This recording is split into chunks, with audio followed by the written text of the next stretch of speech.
For more, I'm joined by our international affairs editor, Philip Turle, who is covering this. First of all, Philip, the big looming question here surely has to be just what has gone wrong for Justin Trudeau? Well, this is one of the risks that you face when you're a politician and you call a snap election, because before that everything can seem rosy and that you are destined for a great victory when that election is held. But it doesn't always work out that way. And if you look at the opinion polls in Canada right now, having called the election last month, it looked as though Justin Trudeau was going to come on top. But he is currently being led by Erin O'Toole of the Conservative Party on 33.5%. Justin Trudeau on just over 31%. So he's losing ground, principally for two reasons. The first one is because of the COVID crisis. There's been a spike in the number of cases in Canada as a result of the Delta variant. That is being used to against the Prime Minister to criticise him, but most of those cases are in people who are not vaccinated.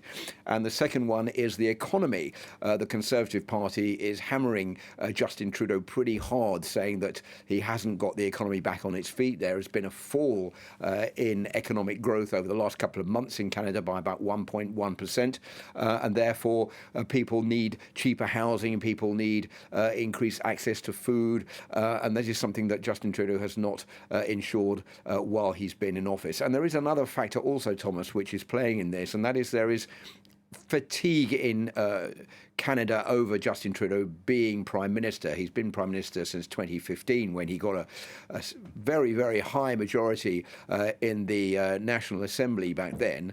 But I think all these years later, there is growing fatigue, particularly over the COVID crisis. And it has to be said, there's been increased support for the Conservative leader, Erin O'Toole, who took up that job just a year ago. And many of the older voters in Canada now see him as a much more positive politician than Justin Trudeau.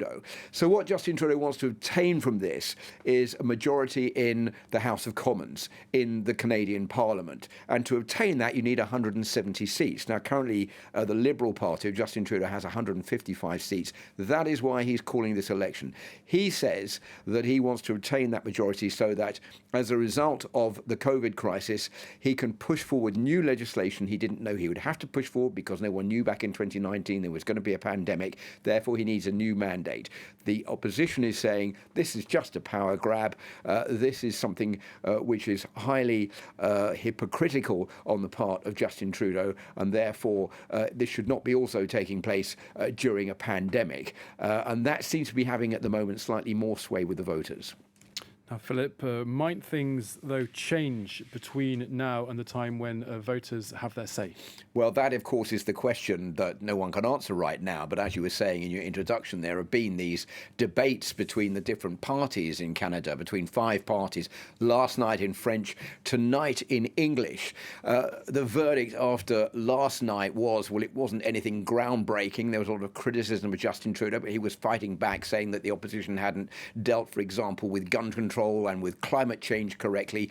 So there is a lot to play with, but I think that over the next couple of weeks before that election takes place, we're really in the very important period since Labour Day on Monday in Canada, which is always seen as the departure date for the real campaign, and that election on the 20th of September. So all to play for the moment for Justin Trudeau. Philip Turle, thank you very much.